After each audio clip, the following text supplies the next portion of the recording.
আসসালামু আলাইকুম বন্ধুরা, কেমন আছেন সবাই? আশা করি অবশ্যই ভালো আছেন। আজকের ভিডিওতে আমরা যে বিষয়টি দেখব সেটি হচ্ছে শুভ নববর্ষ, বাংলা নববর্ষ 1426। তো নতুন বছরে হিসাবে ভূমির মালিক, জমির মালিক হিসাবে আপনার দায়িত্ব, আপনার দায়িত্বটা কি?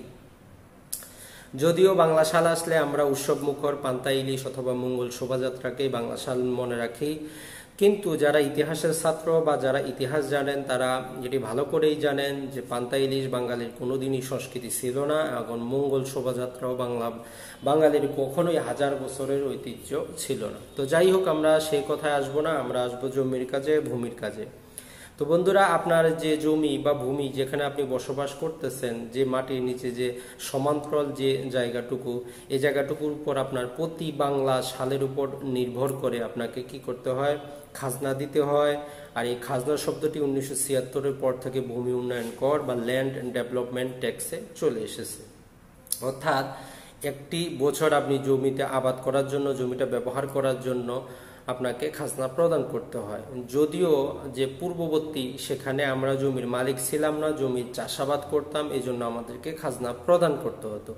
1950 সালে জমিদারি অধিগ্রহণের পরেও আমাদেরকে এখন সরকারকে সেই খাজনাটি প্রদান করতে হয়। যদিও আমরা জমির মালিক, কিন্তু তারপরে আমাদেরকে সরকারকে জমির যে উন্নয়ন কর সেটি প্রদান করতে হয়। আর এটি আসে বাংলা প্রতি সাল হিসেবে। আপনার যদি কৃষি জমি হয়ে থাকে, সেটি যদি 25 বিঘা, এখানে বিঘা বলতে স্ট্যান্ডার্ড যে সরকারি বিঘা আছে অর্থাৎ 33 শতকে বিঘা, সেই বিঘা বোঝানো হচ্ছে, আঞ্চলিক বিঘা না।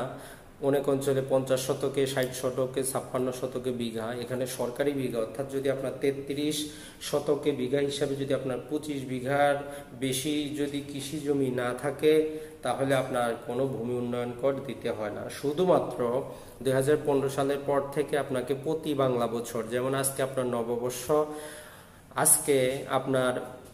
আজকে থেকে চৈত্র মাসের 30 তারিখ পর্যন্ত, অর্থাৎ 365 দিনের মধ্যে যে কোনো সময় আপনার দায়িত্ব হচ্ছে আপনার যে হোল্ডিং আছে, অর্থাৎ আপনার যে খতিয়ানটি আছে জমি, সেখানে যে হোল্ডিং আছে সেই হোল্ডিংয়ে একটি ভূমি উন্নয়ন করে মৌকুব 10 টাকার দাখিলা নেওয়া, রসিদ নেওয়া। এটি হচ্ছে যদি আপনার কৃষি জমি হয়।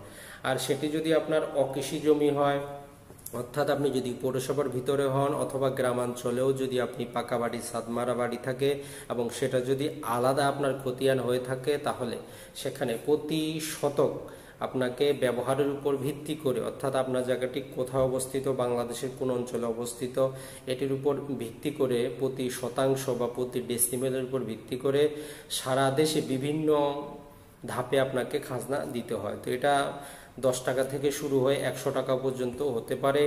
এই জন্য ভূমি মন্ত্রণালয়ের নির্দিষ্ট গেজেট আছে, সেখানে সমস্ত বাংলাদেশটিকে 6টি ভাগে বিভক্ত করে এর খাজনা নির্ধারণ করা হয়েছে।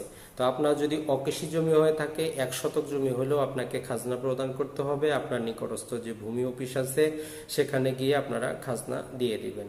আর দ্বিতীয় যে বিষয়টি সেটি হচ্ছে, যারা পৌরসভায় থাকেন তারা হোল্ডিং ট্যাক্স দেন। তো আসলে হোল্ডিং ট্যাক্সটি হচ্ছে আপনি সমান্তরাল জমির উপরে যে জিনিসটি উঠাচ্ছেন, সেখান থেকে যে ইনকাম হচ্ছে তার বাৎসরিক যে ইনকাম, সেই ইনকাম থেকে 12 থেকে 27% পৌরসভা আপনার যে ট্যাক্স নির্ধারণ করে, এটি হচ্ছে হোল্ডিং ট্যাক্স। এটির সাথে খাজনা বা ভূমি উন্নয়ন করের কোনো সম্পর্ক নাই। ভূমি উন্নয়ন কর যেটি, সেটি হচ্ছে আপনার সমান্তরাল যে জিনিসটি আছে মাটির সাথে যে জায়গাটি, সেটির আপনাকে ভূমি উন্নয়ন কর প্রদান করতে হয়।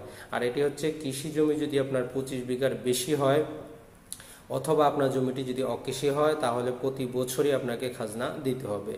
আর 2015 সালের আগে যে কৃষি জমি, সেটা আর দাখিলাও সংগ্রহ করা বাধ্যতামূলক ছিল না, কিন্তু 2015 সালের পর থেকে আপনাকে অবশ্যই 10 টাকার একটি, আপনার যদি ভূমি উন্নয়ন কর প্রদান করতে না হয়, দাখিলা বা মৌকুব রিসিপ্ট সংগ্রহ করতে হবে। তো এটি হচ্ছে নতুন বছর হিসাবে আপনার দায়িত্ব। আজকে যদি আপনি না পারেন, আজকে থেকে আগামী যে 364 দিন আসছে, এই দিনের মধ্যে আপনি অবশ্যই আপনার ইউনিয়ন ভূমি অফিস, আপনি যদি পৌরসভা হয়ে থাকেন পৌরসভা ভূমি অফিসে আপনার নির্দিষ্ট হোল্ডিংয়ে আপনি খাজনা প্রদান করবেন। যদিও বর্তমানে নববর্ষটাকে আমরা উৎসবের মাসে পরিণত করেছি, বাংলা নববর্ষ। বাস্তব ক্ষেত্রে বাংলা সালের উৎপত্তি থেকে আমরা যেটি দেখতে পাই সেটি হচ্ছে যে খাজনাটা দেওয়ার পরে তাদের মনে যে শান্তি আসতো সেটি তারা উদযাপন করতেন, অর্থাৎ তারা জমিটি চাষাবাদ করেছেন, তার খাজনা দিয়েছেন, অর্থাৎ জমিদার বা যারা সম্রাট ছিলেন, বাদশাহ ছিলেন, তাদের কাছ থেকে তাদের কোনো লেনা দেনা নাই। জমিটি ওনারা আরও একবার চাষ করতে পারবেন, আরও এক বছর চাষ করতে পারবেন, এই খুশিতেই কিন্তু তারা উদযাপন করতেন। কিছু যে আমাদের গ্রাম বাংলা যে সমস্ত হাডুডু কাবাডি খেলা আছে এগুলো খেলতেন জমিদারের বাড়ির পার্শ্ববর্তী নির্দিষ্ট কোনো জায়গায়। এটিই ছিল বাংলা নববর্ষ উদযাপনের মেইন জিনিস এবং উদ্দেশ্য। বর্তমানে যে সমস্ত পান্তা ইলিশ এবং যে সমস্ত মঙ্গল শোভাযাত্রা করা হচ্ছে এগুলোর সাথে বাংলা সাল বাঙালির দূর দূর পর্যন্ত কোনো সম্পর্ক নাই।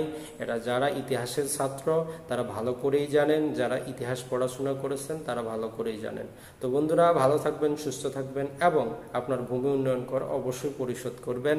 আর যদি পরিশোধ না করেন তাহলে যেটি হবে সেটি হচ্ছে যখনই চৈত্র মাসের 30 তারিখ পার হয়ে যাবে, আপনার যে নির্দিষ্ট পরিমাণ যে ভূমি উন্নয়ন কর, এক বছরে যদি আপনার 100 টাকা ভূমি উন্নয়ন কর হতো, তাহলে আগামী যে বৈশাখ চলে আসবে সেখানে আপনার 6.25% আপনাকে সেখানে সরল সুদ দিতে হবে।